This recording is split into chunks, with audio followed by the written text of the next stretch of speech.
নমস্কার, অনুর হেসেলে আপনাদের সবাইকে স্বাগত। আজকের রেসিপি পাতলা পোনা মাছের ঝোল, আলু, কচুরমুখী আর পেঁপে দিয়ে। প্রথমে আঁচ জেলে তাতে ছোট প্রেসার কুকারটা বসিয়ে দিলাম। আমি কচুরমুখী আর পেঁপে থেকে আলুগুলো আলাদা করে নিয়ে সিদ্ধ করব। আলুগুলোকে আলাদা করে নেব সবজির থেকে এবং আলুগুলো জলের মধ্যে দিয়ে অল্প একটু নুন আর হলুদ দিয়ে সিদ্ধ করে নেব। লবণ হলুদ দেওয়া হয়ে গেলে আমি প্রেসার কুকারের ঢাকনাটা লাগিয়ে দিচ্ছি এবং সিটি হওয়ার জন্য অপেক্ষা করব। পাশের আঁচটা জ্বালিয়ে তাতে আরেকটা প্রেসার কুকার বসিয়ে দিলাম। 1 মগ পরিমাণ জল দিলাম প্রায়, এবং কচু আর পেঁপেগুলো সিদ্ধ হতে দিলাম। কচু আর পেঁপের যে জলটা থাকবে সেটা কিন্তু রান্না দেওয়া যাবে না। যেহেতু হাজব্যান্ডের কোলেস্টেরল আছে, তাই প্রতিদিন তেল মশলা জাতীয় খাবার খাওয়া বারণ, তাই এই পাতলা পাতলা রান্না। এদিকে 6 পিস মাছ আছে। এই মাছগুলোতে নুন হলুদ মাখিয়ে নিতে হবে, আর 5 মিনিট মতো রেখে দিলে এতে সুন্দরভাবে নুনটা ঢুকে যাবে। দেখুন, আমি সুন্দরভাবে মাখিয়ে নিচ্ছি মাছে নুন আর হলুদ। এরপরে 2টো সিটি দিয়ে আলু সিদ্ধগুলো নামিয়ে নেওয়া হলো। আলু সিদ্ধর যে জলটা আছে সেটা তরকারির ঝোল হিসেবে ব্যবহার করব, কিন্তু পেঁপে আর কচুরমুখীর জলটা ফেলে দেব, না হলে নাল হয়ে যাবে। এখানেও আমি 3টে সিটি দিয়ে নিয়েছিলাম। কড়াইটা বসিয়ে কড়াই অল্প গরম হলে তাতে তেল দিতে হবে।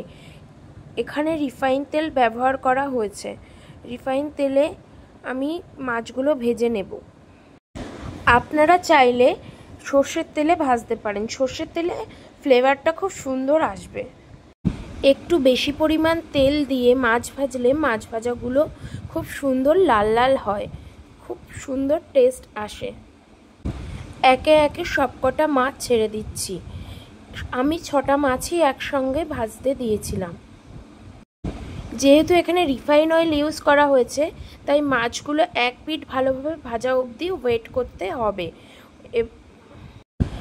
আলু সিদ্ধগুলো ঢেলে নিলাম একটা বাটিতে, আর কচু আর পেঁপের জলটা ঝরিয়ে নিয়েছি। মাছগুলো এক পিঠ লাল লাল হয়ে ভাজা হয়ে গেলে অন্য পিঠটা ভাজতে দিয়েছি। মাছগুলো দেখুন তুলে নিয়েছি ভাজা হয়ে যাওয়ার পর। কড়াইতে 1 টেবিল স্পুন সর্ষের তেল দিয়ে গরম করে নিয়েছি। ফোড়নের মধ্যে জিরে আর কাঁচা লঙ্কা ব্যবহার করা হয়েছে। 4টে কাঁচা লঙ্কা এখানে ব্যবহার করা হয়েছে। যে যেমন ঝাল খান তেমন পরিমাণে লঙ্কা দিতে পারেন। এরপর 1 টেবিল স্পুন আদা রসুনের পেস্ট ইউজ করা হয়েছে। এবারে এই উপকরণগুলো একটু কষিয়ে নিতে হবে তেল ছাড়া পর্যন্ত। ব্যাস, খুব সুন্দরভাবে মশলা থেকে তেল ছেড়ে এসছে। এবার আগে থেকে সিদ্ধ করে রাখা আলু জলসহ দিয়ে দিতে হবে। যেহেতু এখানে জল কম হয়েছে একটু, তাই আমি 1/2 মগ পরিমাণ জল আবার দিয়েছি, দিয়ে ঢেকে দিয়েছি 5 মিনিটের জন্য। ঢাকনা খুলে এবারে আগে থেকে সিদ্ধ করে জল ঝরিয়ে রাখা পেঁপে আর কচুরমুখীগুলো দিয়ে দিলাম।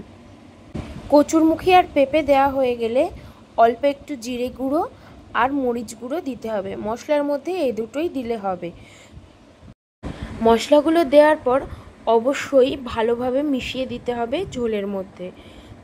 আমি একটা খুন্তির সাহায্যে সুন্দরভাবে মিশিয়ে দিচ্ছি। মিশিয়ে দেওয়া হয়ে গেলে ওই ফুটন্ত ঝোলের মধ্যে একে একে সবকটা মাছ দিয়ে দিতে হবে এবং মাছগুলোতে যাতে রস ঢোকে সেই পর্যন্ত অপেক্ষা করতে হবে। সবকটা মাছ আমার দেয়া হয়ে গেছে। এবার আমি ঢেকে দেব। 5 মিনিট মতো ফুটবে, তাহলেই মাছের মধ্যে সমস্ত রসটা ঢুকে যাবে। দেখুন, আমার তরকারি একেবারে রেডি হয়ে গেছে। এবার আপনাদের সামনে পরিবেশন করে দেখাচ্ছি। যদি ভালো লাগে রেসিপি, তাহলে একবার ট্রাই করে দেখবেন বাড়িতে। আজ তবে আসি, টাটা।